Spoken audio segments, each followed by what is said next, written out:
I never thought I'd find myself standing alone outside the church reception hall, clutching an empty envelope that once held my life savings, watching through the window as my son celebrated his wedding without me. 43 years of raising. Him, of sacrificing everything so he could have the life I never did. And when the moment came for him to honor the woman who gave him everything, he looked me straight in the eye and said, "Sorry, Mom. The family section is full." But what he didn't know was that this moment of betrayal would become the catalyst for the most extraordinary transformation of my life, one that would teach him the true meaning of family and show me that sometimes the greatest gift we can give ourselves is the courage to walk away. Before we jump back in, tell us where you're tuning in from, and if this story touches you, make sure you're subscribed, because tomorrow, I've saved something extra special for you. The morning had started with such promise. I stood in my small apartment bathroom, carefully applying lipstick with trembling hands, the same shade of coral I'd worn to my own wedding 35 years ago. Today was supposed to be perfect. Today, my son Marcus would marry the love of his life, and I would finally see all my sacrifices pay off in his happiness. The black dress I'd bought specifically for this occasion hung perfectly on my frame, the first new dress I'd purchased in 3 years. Every penny had been carefully saved, not for myself, but for this day. The manila envelope on my kitchen counter seemed to glow in the morning light. Inside was a cashier's check for $87,000, my entire life savings, accumulated through decades of working double shifts as a nurse, skipping vacations, buying generic groceries, and driving the same car for 15 years. When Marcus had called 6 months ago, his voice tight with stress, explaining how the wedding costs had spiraled beyond their budget, how Helena's parents had withdrawn their financial support after a family argument, I hadn't hesitated for even a moment. "Mom, I don't know what to do," he had said, and I could hear the desperation in his voice. "We've already put deposits down on everything, the venue, the catering, the flowers. If we can't come up with the rest of the money, we'll have to cancel everything. Helena is devastated." Without thinking, I had offered him everything. Every penny I had saved for my retirement, for emergencies, for the small dreams I'd harbored, of maybe traveling someday or fixing up my apartment. "Family takes care of family," I had told him, repeating the words my own mother had said to me countless times. "Your happiness is worth more than money." The gratitude in his voice that day had made every sacrifice feel worthwhile. He'd cried on the phone, telling me I was the best mother in the world, that he would never forget what I was doing for him. We'd met for lunch the following week, where I'd handed him the check, and he'd hugged me so tightly I thought my ribs might crack. For the first time in years, I felt truly needed, truly valuable to my son who had grown so busy with his career and relationship that our weekly phone calls had dwindled to monthly check-ins. As I prepared for the wedding, I allowed myself to imagine how special the day would be. I pictured myself in the front row, watching my handsome son pledge his love to Helena, tears of joy streaming down my face. I imagined the mother-son dance we'd talked about, how proud he'd be to introduce me to Helena's extended family and his colleagues from the law firm. I had even practiced conversations in my head, ready to graciously accept compliments about what a wonderful job I'd done raising such a successful young man. The church was breathtaking when I arrived, exactly as Helena had described it. White. Roses and baby's breath adorned every pew, and sunlight streamed through the stained glass windows, casting rainbow patterns across the marble floor. I clutched my small purse, which contained the speech I'd written for the reception, and made my way toward the front of the church, my heart swelling with maternal pride. That's when I encountered the first sign that something was wrong. A young man in an expensive suit, clipboard in hand, stopped me as I approached the second pew. "Excuse me, ma'am, are you on the guest list?" he asked, his tone professionally, polite but somehow dismissive. "I'm the groom's mother," I said, confused by the question. Margaret Chen. He consulted his clipboard, running his finger down what appeared to be a seating chart. I'm sorry, but I don't see you listed in the family section. Are you sure you're in the right place? A cold feeling settled in my stomach. There must be a mistake. I'm Marcus's mother, Marcus Chen, the groom. The young man's expression remained unchanged. Let me check with the wedding coordinator, he said, walking away before I could respond. I stood there, feeling suddenly self-conscious as other guests flowed around me, all seeming to know exactly where they belonged. Elderly couples in designer clothing, young professionals with expensive watches, families with children dressed like they'd stepped out of a catalog. Everyone looked prosperous, confident, like they belonged in this beautiful church in ways that I suddenly felt I didn't. The wedding coordinator appeared, a woman in her 40s with perfectly coiffed hair and a smile that seemed practiced rather than genuine. Mrs. Chen, there seems to be some confusion about seating arrangements. The family section has been reserved for immediate family only. I am immediate family, I said, my voice rising slightly. I'm the groom's mother. Her smile flickered. I understand, but the family section was specifically designated for the couple's parents and siblings. Let me see what we can arrange. The confusion was becoming a scene, and I felt other guests beginning to stare. Heat crept up my neck as I realized I was being treated like an unexpected guest at my own son's wedding. Where is Marcus? I asked. I need to speak with him. Preparing and narrating this story took us a lot of time, so if you are enjoying it, subscribe to our channel. It means a lot to us. Now back to the story. The groom is preparing in the vestry, she said, but he's requested not to be disturbed before the ceremony. Perhaps we can find you a lovely seat in the third or fourth row. Third or fourth row, at my son's wedding. The wedding I had paid for with my life savings. I felt dizzy, as if the beautiful church was tilting around me. No, I said firmly. I need to speak with my son right now. The coordinator's mask of politeness began to slip. Ma'am, I understand you're upset, but we have a schedule to maintain. The ceremony begins in 20 minutes. I didn't wait for her permission. Moving with the determination that had carried me through decades of nursing shifts and single motherhood, I walked toward the vestry, my heels clicking against the marble floor with more confidence than I felt. I found Marcus adjusting his bow tie in front of a full-length mirror, looking devastatingly handsome in his tailored tuxedo. For a moment, seeing him there, I was transported back to his high school graduation, his college commencement, all. The proud moments when I'd watched my son achieve things I'd only dreamed of. He was my greatest accomplishment, the proof that all my sacrifices had meaning. Marcus, I said softly. He turned, and his face went through a series of expressions, surprise, discomfort, and something else I couldn't identify. Mom, you look nice? Thank you, I said, trying to keep my voice steady. There seems to be some confusion about seating arrangements. They're trying to put me in the third row. Marcus shifted uncomfortably, not meeting my eyes. Mom, about that. Helena's family is pretty traditional about these things. They've been planning this wedding for months, and the seating chart was very carefully arranged. I don't understand, I said. I'm your mother. I should be in the front row. Helena's parents are in the front row, he said. Her grandparents, her siblings. It's just how her family does things.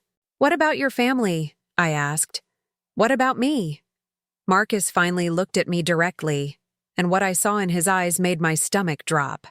It wasn't love or gratitude or even embarrassment. It was inconvenience. I was an inconvenience to him on his wedding day. Mom, I need you to understand something, he said, his voice taking on the patient tone he might use with a difficult client. Helena's family comes from a certain background. They have expectations about how things should be done. Her father owns 3 restaurants. Her mother sits on hospital boards. This wedding is important for my career, for our future. And what am I? I asked quietly. He hesitated for a moment too long. You're my mother, and I love you. But you have to understand that this isn't about you. This is about Helena and me starting our life together in the right way. The right way. As if the way I had raised him, the sacrifices I had made, the love I had poured into him for 28 years, wasn't the right way. As if my presence would somehow diminish the respectability he was trying to achieve. I gave you my life savings for this wedding, I said, the words coming out barely above a whisper. And I'm grateful, he said quickly. But that was your choice. I didn't ask you to do that. The lie hit me like a physical blow. He had asked. He had called me crying, desperate, telling me he didn't know what to do. He had hugged me when I gave him the check, had told me he would never forget my sacrifice. So where exactly am I supposed to sit? I asked. Marcus looked at his watch. There are plenty of good seats. The coordinator will help you find something appropriate. Appropriate? As if there was something inappropriate about a mother wanting to watch her son get married from the front row. As if 43 years of devotion could be measured and found wanting against the social expectations of his new in-laws. A knock at the door interrupted us. 5 minutes, Mr. Chen, called a voice from outside. I have to go, Marcus said, straightening his shoulders and transforming back into the confident groom. Enjoy the ceremony, Mom. We'll talk at the reception. He moved to leave, but I caught his arm. Marcus, please. I don't understand what's happening. I don't understand why you're treating me like a stranger. For just a moment, his facade cracked, and I saw something that might have been guilt flicker across his face. But then he gently but firmly removed my hand from his arm. The family section is full, Mom, he said, and walked out of the vestry. I stood there alone, surrounded by the beautiful flowers and elegant decorations that my money had helped pay for, and felt something fundamental shift inside me. The woman who had walked into this church an hour ago, full of pride and anticipation, was gone. In her place stood someone I didn't recognize, someone who was finally beginning to see clearly. The ceremony was torture.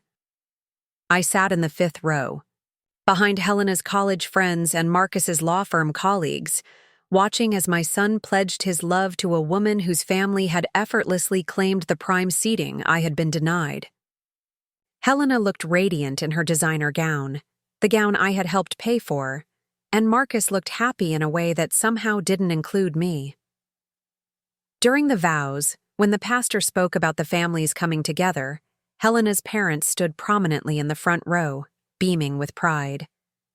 They had contributed nothing to this wedding financially, I knew from Marcus's earlier conversations, yet they held the place of honor while I sat among strangers, trying not to let my tears ruin my makeup.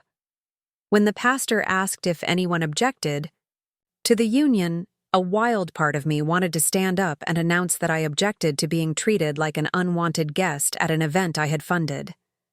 But I remained silent, watching my son kiss his new wife while her family applauded from their front row seats. The receiving line was even worse. Helena's parents were introduced as the proud parents of the bride, receiving congratulations and praise for raising such a wonderful daughter. When guests reached me, they seemed confused about who I was and why they should care.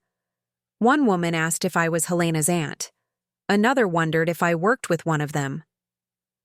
I'm the groom's mother, I said over and over, watching as people's expressions shifted from polite interest to confusion. Why wasn't I in the front row? Why hadn't I been part of the introduction? Why did I seem like an afterthought at my own son's wedding? The reception was held at an exclusive country club, the kind of place I had driven past countless times but never imagined entering. Crystal chandeliers cast warm light over tables adorned with expensive linens and elaborate centerpieces. Everything was perfect, elegant, and costly, paid for with money I had saved penny by penny over decades of careful living. I found my assigned table number and discovered I was seated with Helena's distant relatives and a few family friends I didn't know. The conversation flowed around me in discussions of vacation homes, private schools, and investment strategies. I smiled and nodded, contributing little, feeling increasingly invisible as the evening progressed. The worst moment came during the speeches.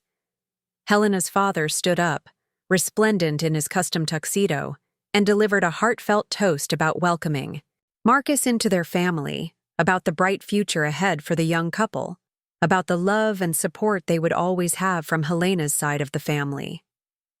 The room erupted in applause, and I watched my son beam with pride at being claimed so enthusiastically by his new father-in-law.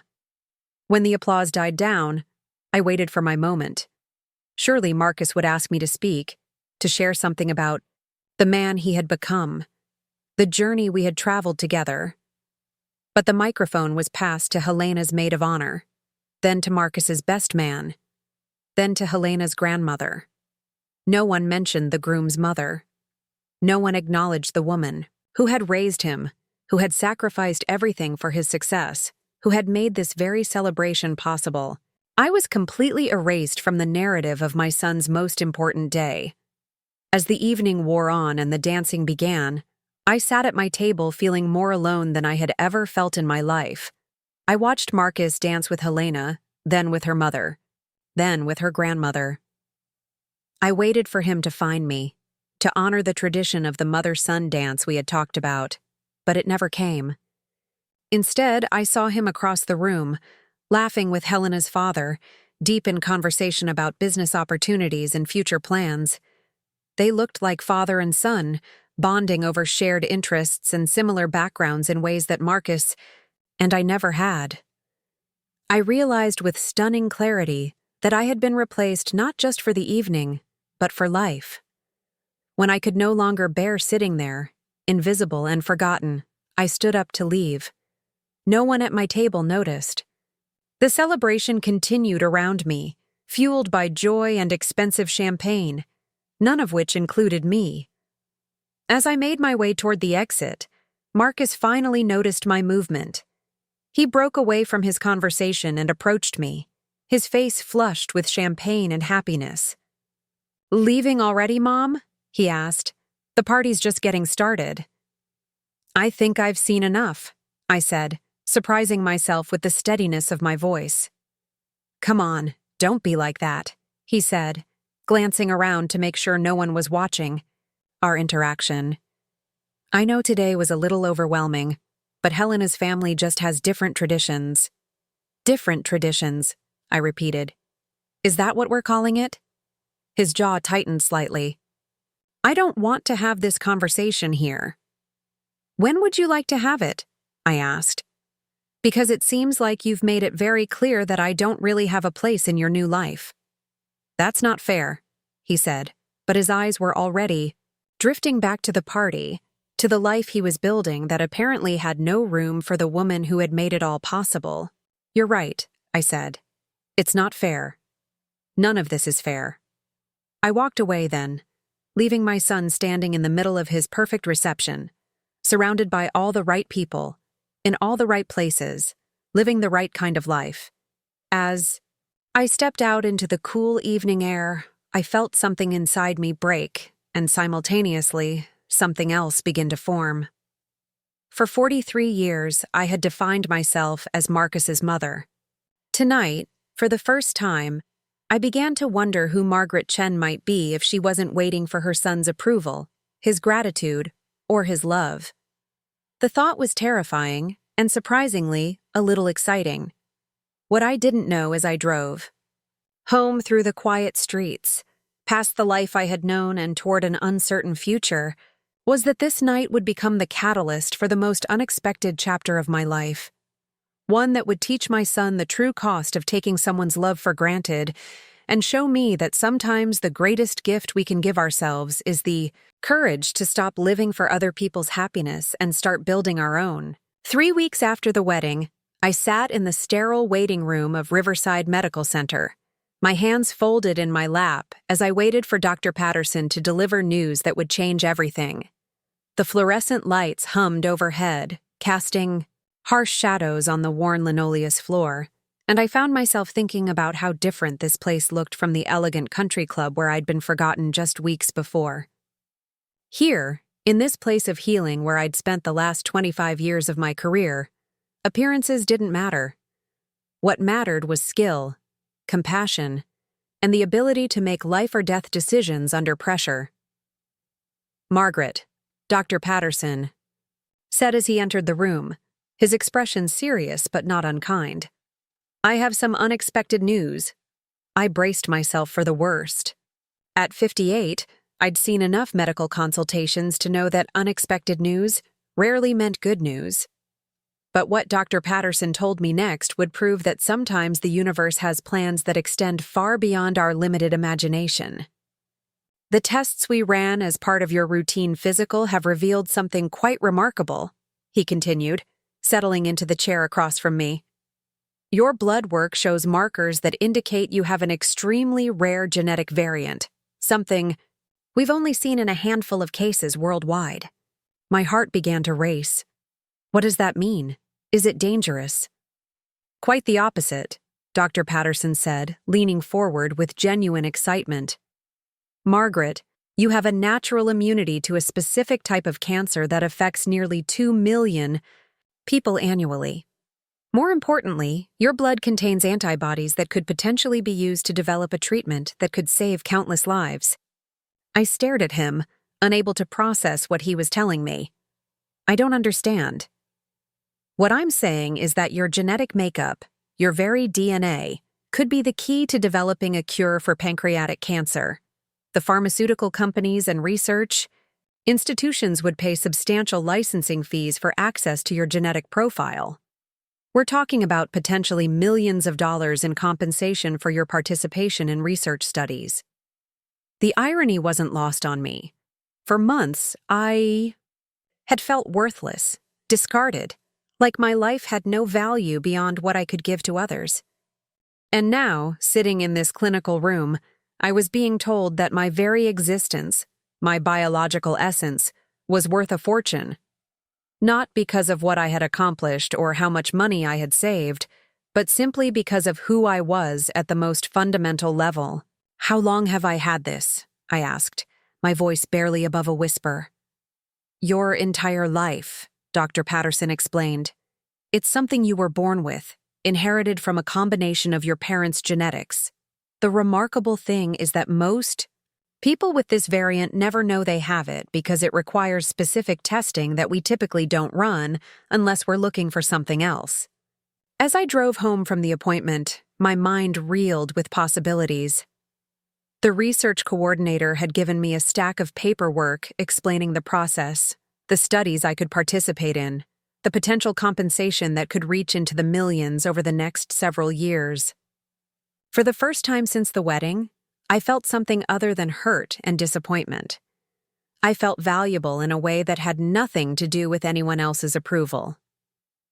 That evening, I called my sister Linda in Portland, the only family member, who had always been unconditionally supportive.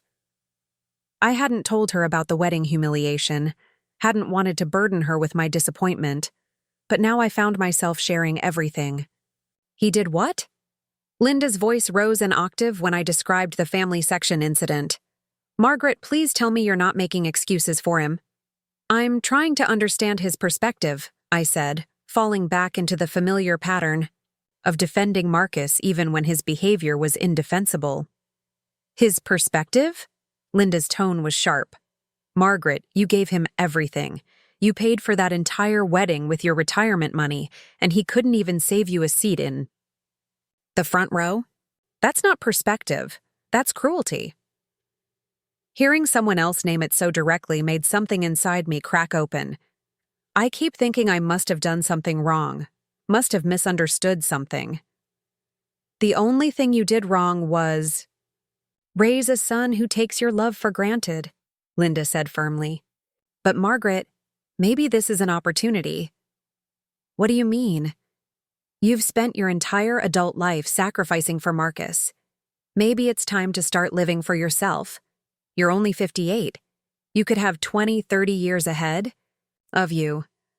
What would Margaret Chen do if she wasn't constantly trying to earn her son's gratitude?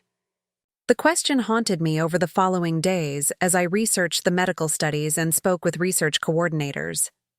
What would I do? For so long, my identity had been wrapped up in being Marcus's mother, the woman who had worked double shifts to pay for his education, who had saved every penny to help him build his life. But now, with the possibility of financial independence stretching before me, I began to imagine different possibilities. I started small. I bought fresh flowers for my apartment, something I'd always considered an unnecessary expense. I replaced my 15-year-old couch with a comfortable reading chair positioned by the window where I could watch the sunrise.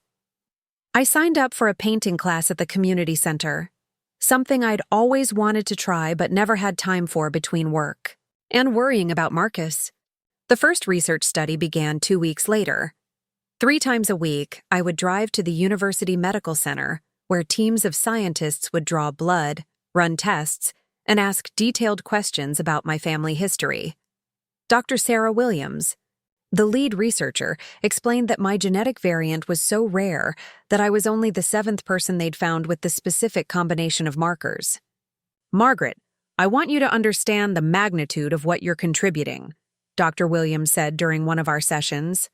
"Pancreatic cancer has one of the lowest survival rates of any cancer. Most patients live less than 6 months after SAC diagnosis. If we can develop a treatment based on your antibodies, we could potentially save thousands of lives every year." Sitting in that research chair, contributing to something larger than myself, I felt a sense of purpose I hadn't experienced in years.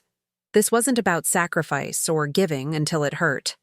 This was about being valued for exactly who I was, about my existence having meaning that extended far beyond my role as someone's mother. The financial compensation was substantial. The initial study paid $50,000 for 6 months of participation, with additional payments for ongoing research that could continue for years. More importantly, I retained the rights to any treatments developed from my genetic material, which could result in royalty payments that would set me up for life. For the first time in decades, I had options, real, concrete options that didn't depend on anyone else's approval or gratitude. I decided to use the first payment to do something I'd never allowed myself before. I invested in my own happiness. I enrolled in a photography course, bought a high-quality camera, and began documenting the beautiful, ordinary moments I'd been too busy to notice during my years of constant sacrifice. I traveled to the coast for a weekend, staying in a bed, and breakfast that cost more than I'd typically spend on groceries in a month, and discovered the profound joy of eating breakfast while watching waves crash against the shore. But perhaps the most significant change was internal. I stopped checking my phone constantly, hoping for messages from Marcus. I stopped making excuses for his silence, stopped crafting reasons why he might be too busy to call. The wedding had shown me something I'd been unwilling to see for years. I had raised a son who was capable of profound selfishness, and my continued availability for his emotional needs wasn't helping either of us. 2 months after the wedding, Marcus finally called. I was in my new reading chair, working on a watercolor painting of the sunrise I'd photographed that morning, when my phone rang. For the first time in years, I considered not answering, but curiosity won out. "Mom, I've been meaning to call," he said, his voice carrying the casual tone of someone who expected immediate forgiveness. "Helena and I just got back from our honeymoon. Italy was incredible." "I'm glad you had a good time," I said, continuing to work on my painting. "Listen, I wanted to talk to you about something. Helena's been getting on me about the wedding, about how we handled the seating situation. She thinks maybe we could have done things differently." So it was Helena who had prompted this call, not any sense of remorse from Marcus himself. "That's thoughtful of her," I said neutrally. "Yeah, she's pretty great about family stuff. Anyway, we were hoping you might want to come to dinner this weekend. Helena wants to get to know you better, and I thought we could clear the air about everything." The old Margaret would have jumped at this invitation, would have seen it as validation that she still mattered, that her relationship with her son could be repaired.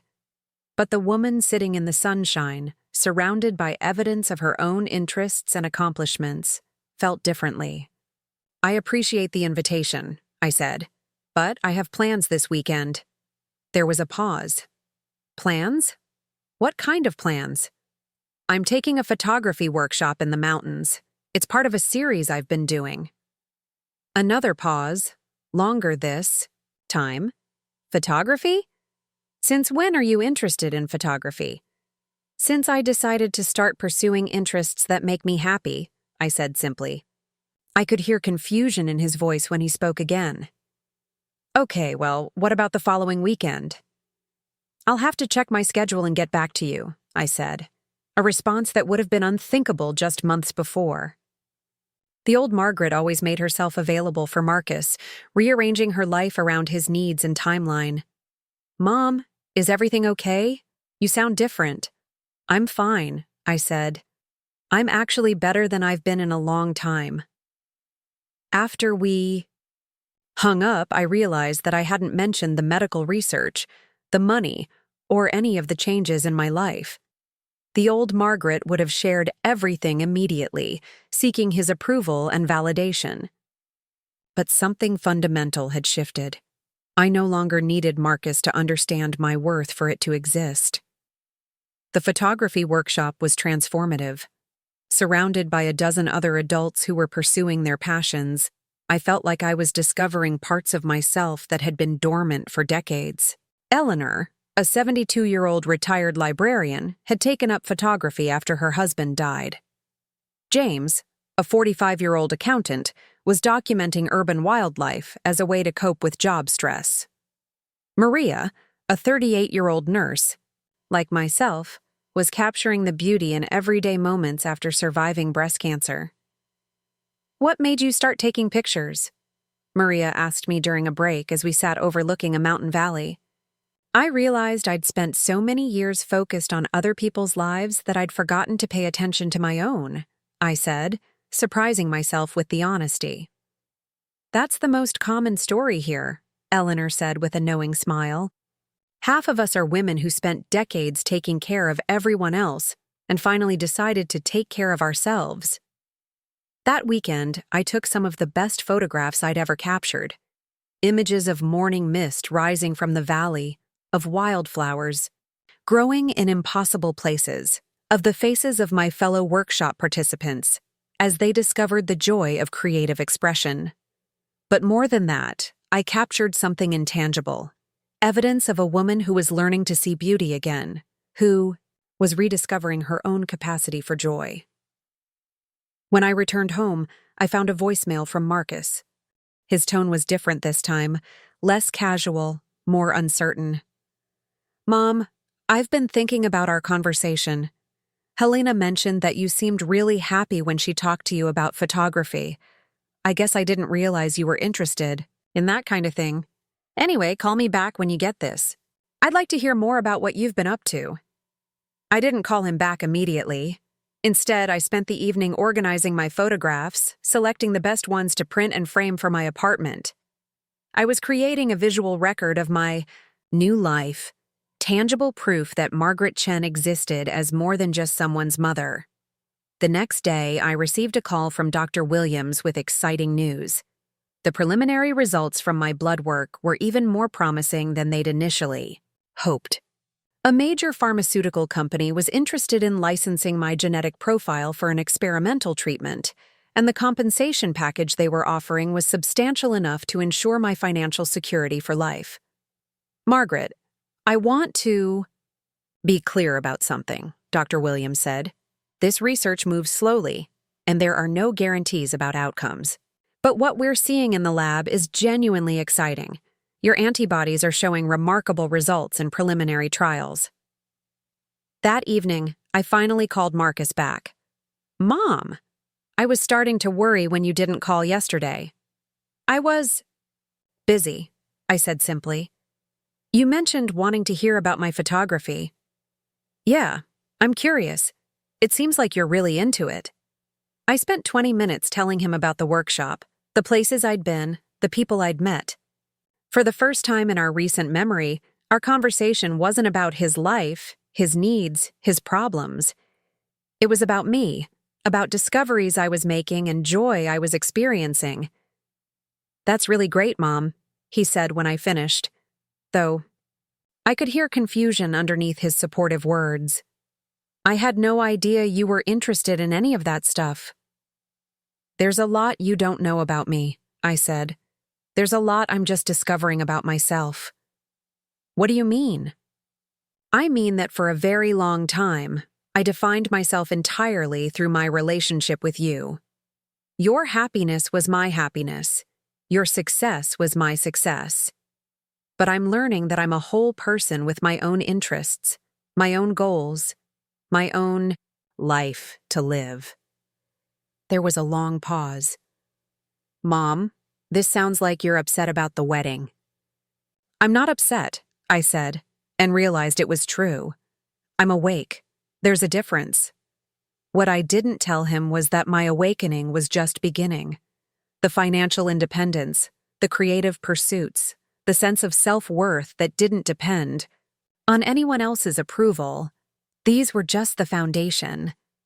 I was building something entirely new, a life that honored the woman I'd always been underneath the layers of sacrifice and service to others. As I looked around my transformed apartment, at the photographs on the walls and the art supplies on my table, at the evidence of a woman discovering her own worth, I felt something I hadn't experienced in decades: excitement about the future. Not excitement about what might happen to Marcus or what role I might play in his life, but excitement about what Margaret Chen might accomplish, what she might discover, what she might become. The medical research was changing more than my bank account. It was changing how I saw myself. For the first time, I was valued not for what I could give or sacrifice, but for what I inherently was. My existence had meaning beyond my utility to others, and that realization was worth more than any financial compensation. I was 58 years old, and I was finally learning how to live for myself.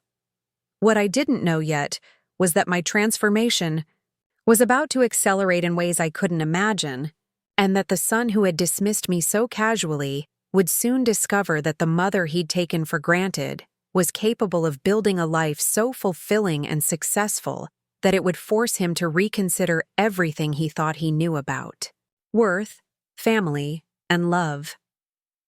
The best part was that for the first time in my adult life, his opinion about my choices didn't matter. I was free, and freedom, I was discovering, was the most valuable inheritance I could have given myself. 4 months after my cafe confrontation with Marcus, I stood in the gleaming lobby of Genesis Pharmaceuticals in Boston, adjusting the collar of my tailored navy blazer as I prepared for the meeting that would change everything. The reflection, staring back at me from the polished marble walls, was almost unrecognizable from the woman who had sat alone at her son's wedding reception just over a year ago. Confidence radiated from every inch of my posture, earned through months of discovering that my worth wasn't dependent on anyone else's validation. Dr. Williams walked beside me, her excitement barely contained as we approached the executive conference room. "Margaret, I still can't believe how fast this is moving. 6 months ago, we were hoping for preliminary results. Now we're looking at the fastest cancer treatment approval in FDA history. The treatment derived from my genetic profile hadn't just shown promise. It had exceeded every projection. Clinical trials were reporting an 87% remission rate in late-stage pancreatic cancer patients, a disease that had previously been virtually untreatable. Major pharmaceutical companies were engaged in a bidding war for exclusive licensing rights, and the compensation offers had escalated beyond anything I could have imagined. As we entered the conference room, I was greeted by 12 executives, scientists and legal professionals who stood as I entered. This level of respect was something I was still adjusting to, but I was learning to accept it gracefully. These people weren't honoring me out of politeness or obligation.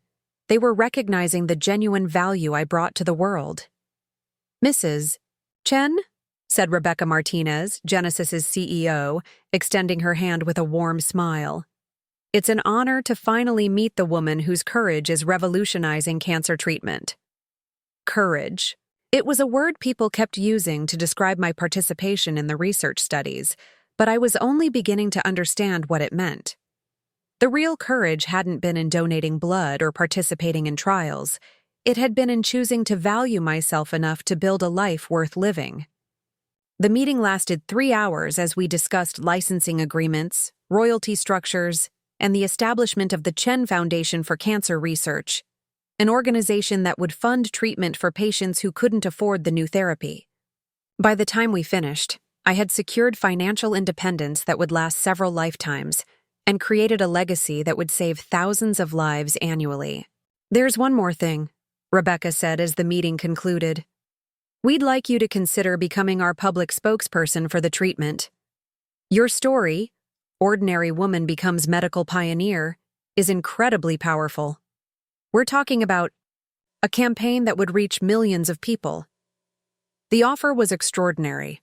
A 2-year contract worth $3 million to share my story and help patients understand that hope was possible even in the darkest circumstances. A year ago, the idea of speaking publicly would have terrified me. Now, it felt like a natural extension of the purpose I'd discovered. I'll consider it, I said, though I already knew my answer would be yes. I had found my voice, and I wanted to use it to help others find theirs. As I drove home from Boston, my phone rang repeatedly with calls from journalists, researchers, and pharmaceutical executives. The news of the licensing deal had leaked, and suddenly Margaret Chen was a name people wanted to know. I let most calls go to voicemail, but one number made me pause. Marcus. Mom, his voice was strained when I finally answered. I've been watching the news all day. They're saying you've made some kind of revolutionary cancer discovery. Is it true? It's true, I said simply. The reports are saying you're getting hundreds of millions of dollars in licensing deals. That's also true. There was a long silence. Mom, I had no idea. When we talked 4 months ago, you didn't mention anything about this level of success. You didn't ask about my work, I reminded him. You only asked about money you needed. I know, and I've been thinking about that conversation every day since. Mom, I owe you an apology, a real one. Something in his tone was different, humbler, more genuine than the desperation I'd heard before. I'm listening. I treated you terribly at the wedding. I was so worried about impressing Helena's family that I forgot about honoring my own. I was ashamed of our background, of the fact that you were a nurse instead of a doctor, that you lived in a small apartment instead of a mansion. I was embarrassed by the woman who sacrificed everything to give me opportunities. The honesty in his admission was startling. What changed? I asked. Everything fell apart, he said with a bitter laugh. The legal investigation cleared me of wrongdoing, but the firm dissolved anyway. Helena and I lost the house, the cars, everything we thought defined us. We're living in a 1-bedroom apartment, and I'm working at a small practice making 1/3 of what I used to earn. I'm sorry that's been difficult. But here's the thing, Mom. It's been the best thing that ever happened to us. When we lost all the external stuff, we had to figure out who we really were. Helena and I are closer than we've ever been. We're excited about the baby not because of what we can give her materially, but because of the love we have to offer. I pulled into my driveway but remained in the car, fully focused on this conversation that felt different from any we'd had in years. Helena made me watch all the news coverage about your research, he continued. She made me read the articles about how you're using your success to help other people, how you've become this advocate for cancer patients. She said, "This is who your mother really is, and you've been too blind to see it." Helena sounds wise. She is. She's also furious with me for how I treated you. She said she was ashamed to be associated with someone who could be so cruel to the woman who raised him. The image of Helena defending me to my own son was both touching and sad. What do you want from me, Marcus? Nothing, he said, and the words surprised me.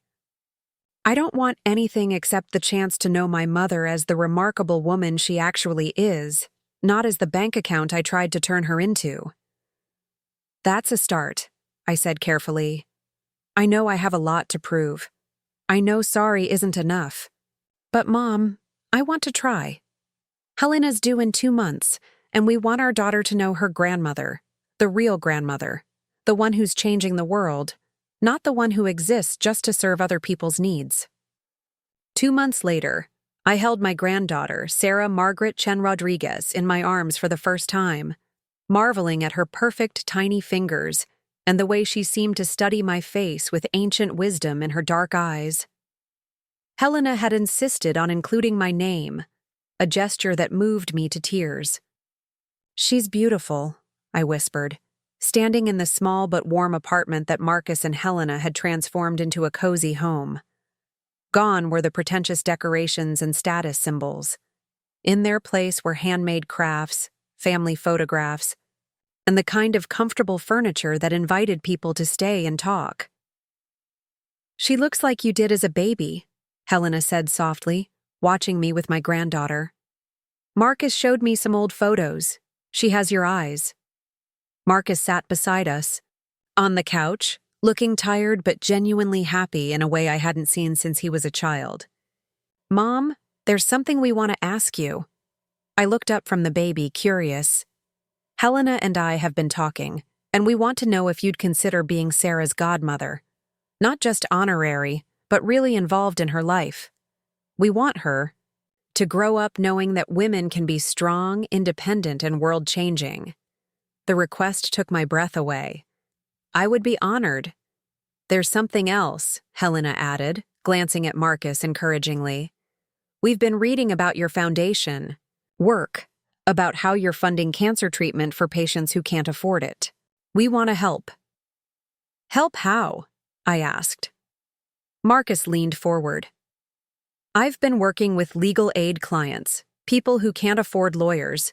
Many of them are dealing with medical bankruptcies, insurance denials for cancer treatment. I want to specialize in medical advocacy law, help people navigate the system to get the treatments they need. And I'm starting a support group for cancer patients and their families, Helena added. I've been volunteering at the hospital since Sarah was born, and I see how isolated people feel when they're fighting for their lives. I looked at my son and daughter-in-law, seeing them clearly for perhaps the first time. They weren't trying to impress me or gain anything from me. They were simply sharing their hearts and asking to be part of something meaningful. I think that sounds wonderful, I said, bouncing Sarah gently as she began to fuss. Over the following months, our relationship transformed in ways I hadn't dared to hope for.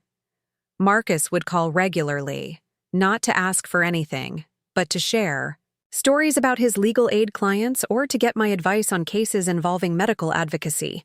Helena would send photos of Sarah's milestones and invite me to family dinners where we'd discuss everything from politics to photography to the latest developments in cancer research. But the most profound change came 6 months later when Marcus showed up at my apartment unexpectedly, tears in his eyes and a newspaper in his hands. Mom, have you seen this? He asked, holding up the local paper with a front-page story about a cancer patient whose life had been saved by the treatment, derived from my genetic research. I've seen it, I said, leading him to my living room where walls were now covered with letters from patients, photos from speaking engagements, and awards from medical organizations. This woman, Jennifer Walsh, she's 28 years old. She has 2 little kids.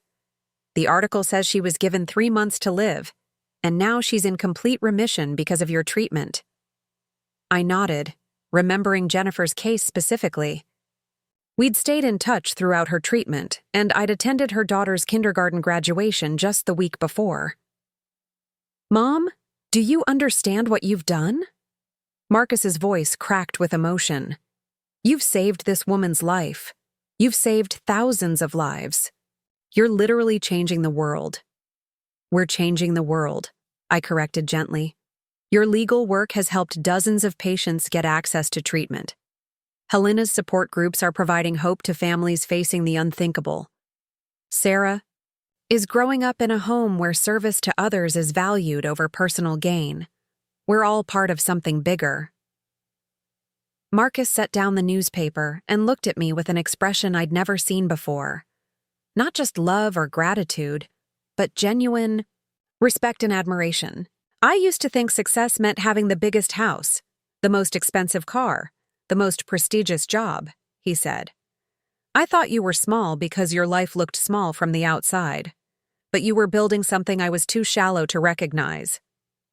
What was I building? Character? Purpose? The kind of life that actually matters. I spent so much energy trying to impress people who didn't care about me that I dismissed the person who loved me unconditionally. We sat in comfortable silence. For a moment, watching through the window as children played in the park across the street. Finally, Marcus spoke again. Mom, I know I can never fully make up for how I treated you, especially at the wedding. But I want you to know that I tell everyone I meet that my mother is my hero. Not because of the money or the fame, but because you turned your pain into purpose. How do you mean? When I humiliated you at the wedding, you could have become bitter.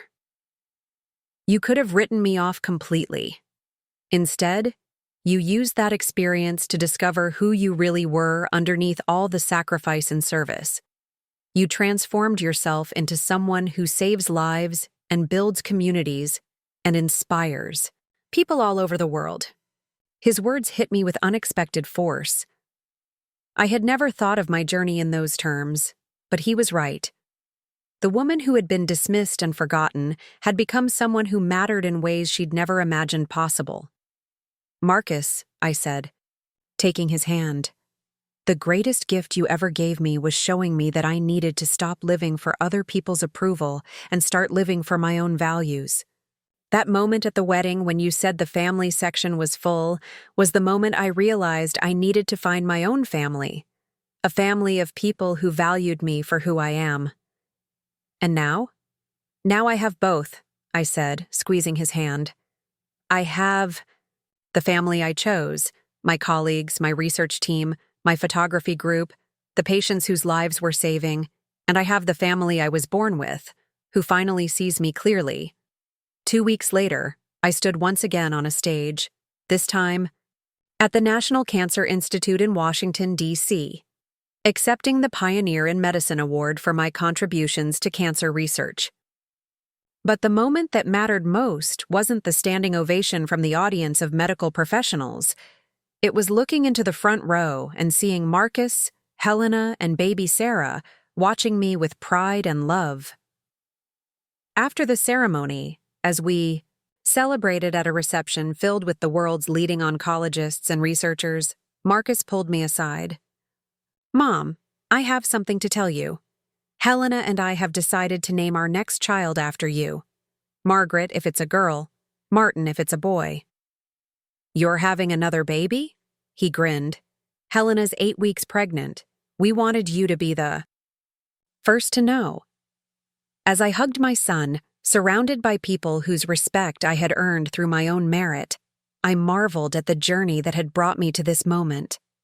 The woman who had once defined herself entirely through her son's accomplishments was now someone whose own achievements inspired others to reach for greatness.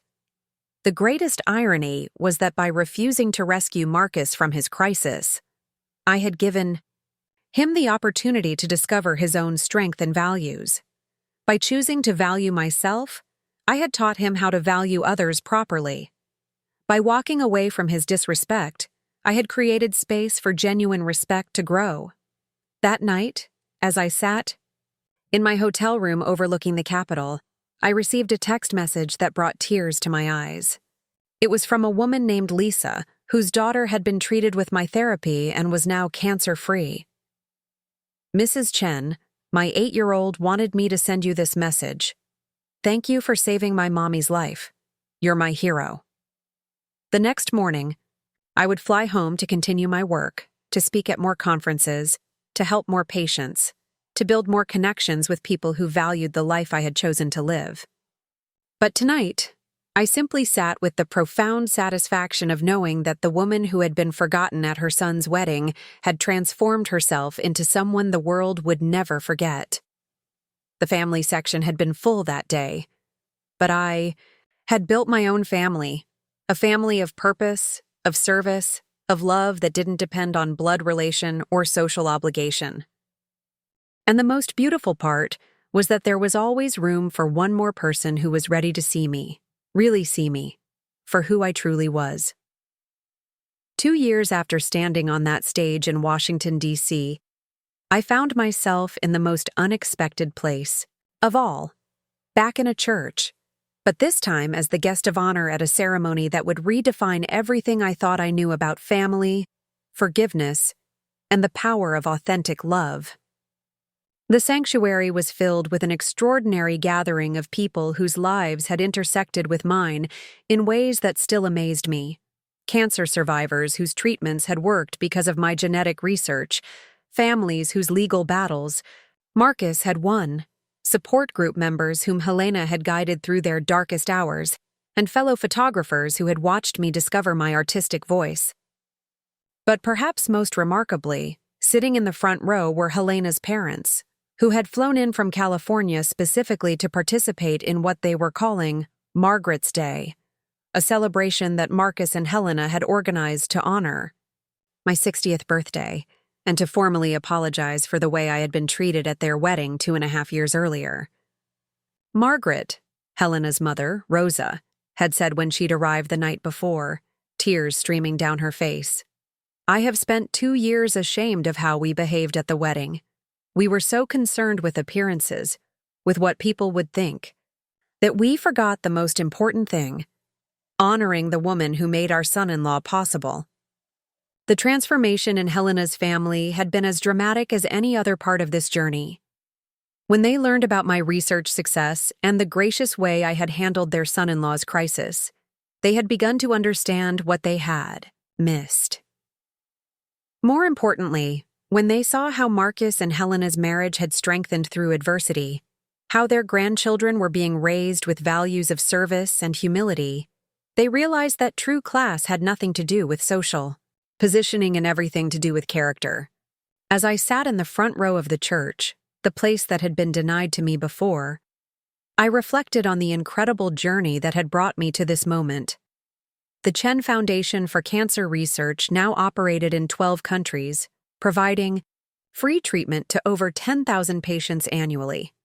My photography had been featured in galleries across the nation, with proceeds funding art therapy programs for cancer patients. I had published a memoir, Finding Your Own Front Row, which had spent 18 weeks on the bestseller list and inspired thousands of people to reclaim their own worth. But beyond all the public recognition, the most profound transformation had been in my relationships.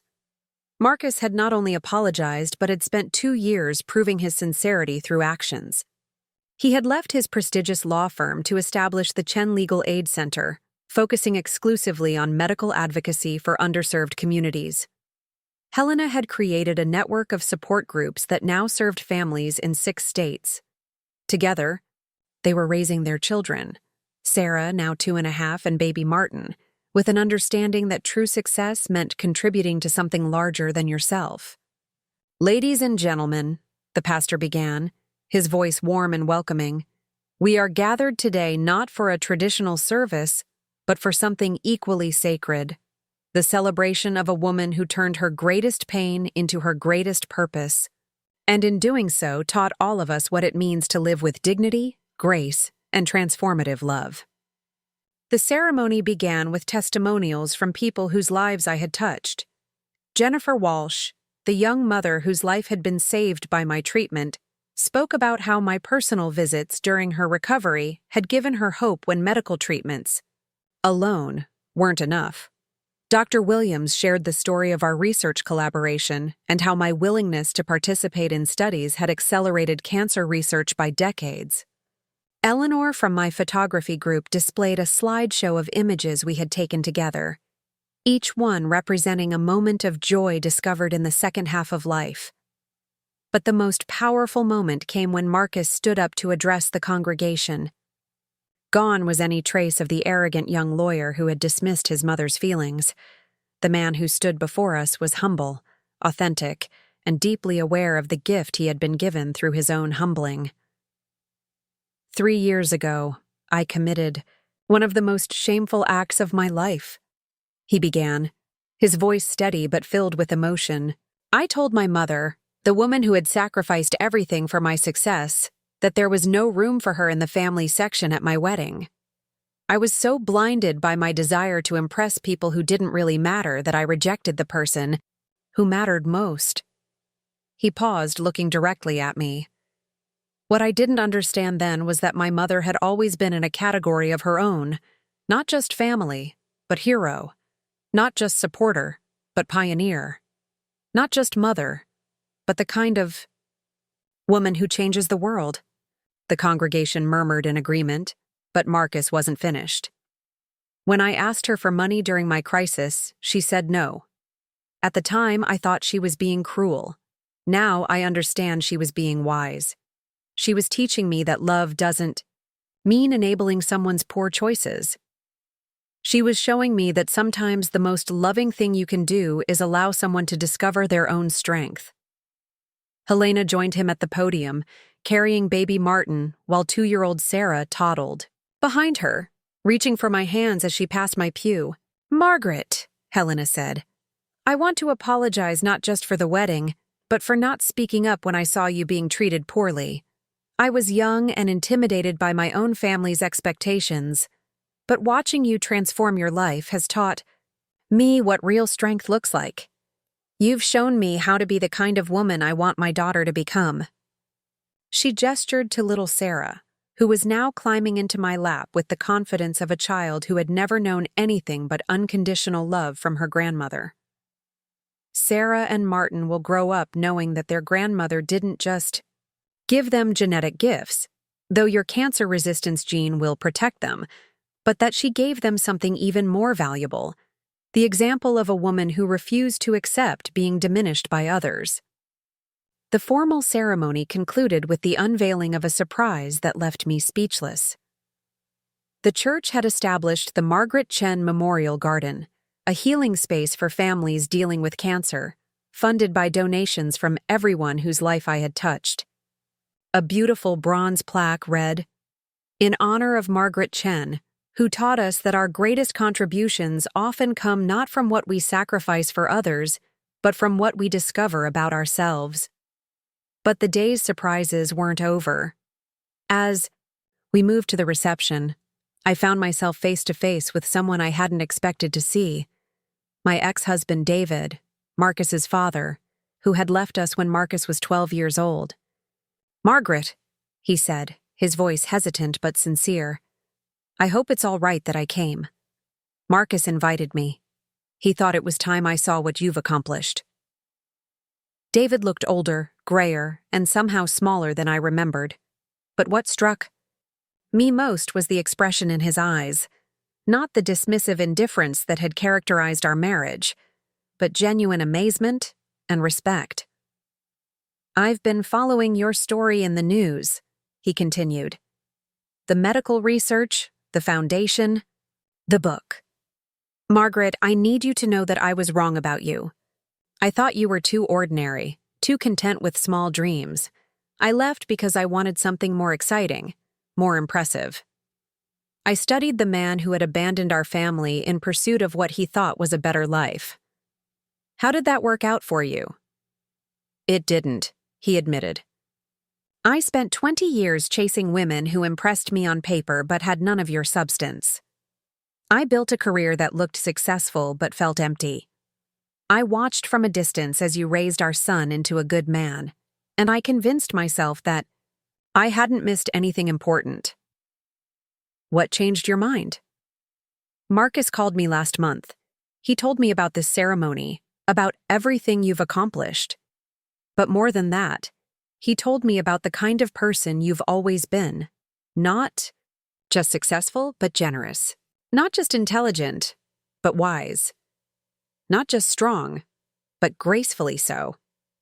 David paused, clearly struggling with emotions he wasn't accustomed to expressing. "Margaret, I spent our entire marriage waiting for you to become someone more exciting, more ambitious, more impressive. I never realized that you were already someone extraordinary. I was just too shallow to see it." "Why are you telling me this now?" I asked, not unkindly, but with genuine curiosity.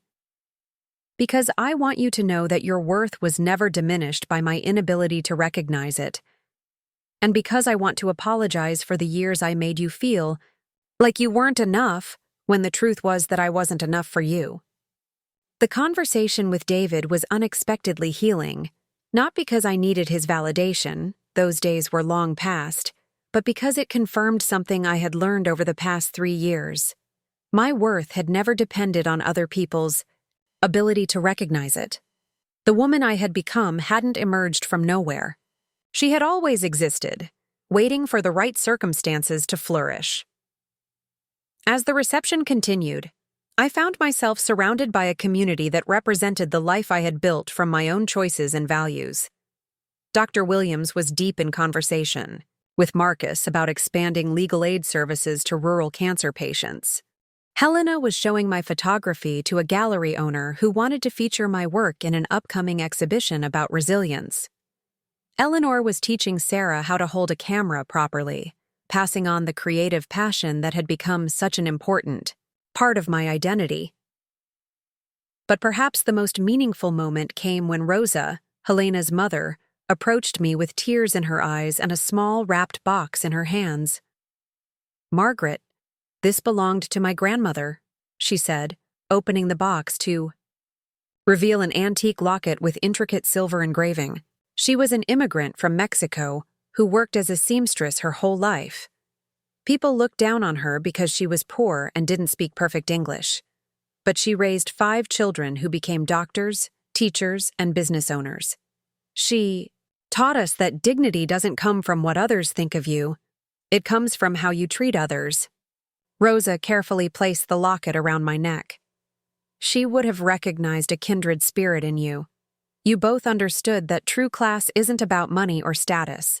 It's about character and grace under pressure. As I touched the locket, I felt a connection not just to Rosa's grandmother, but to all the women throughout history who had been underestimated, dismissed, or forgotten, only to discover their own extraordinary strength.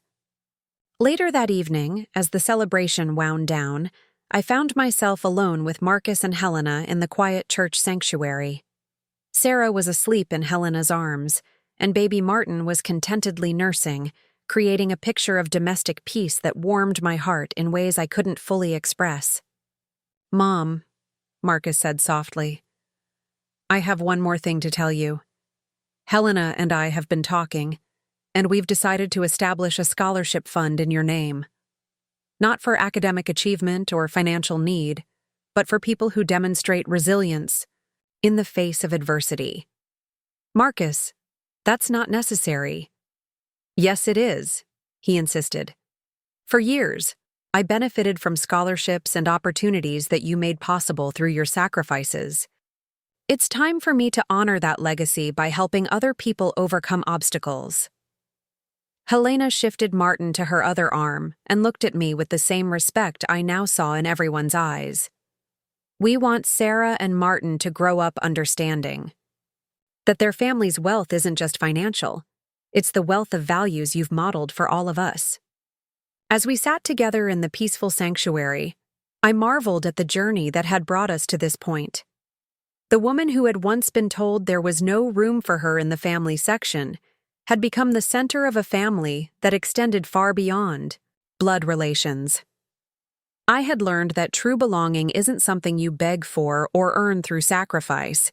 It's something you create by being authentically yourself and surrounding yourself with people who value that authenticity.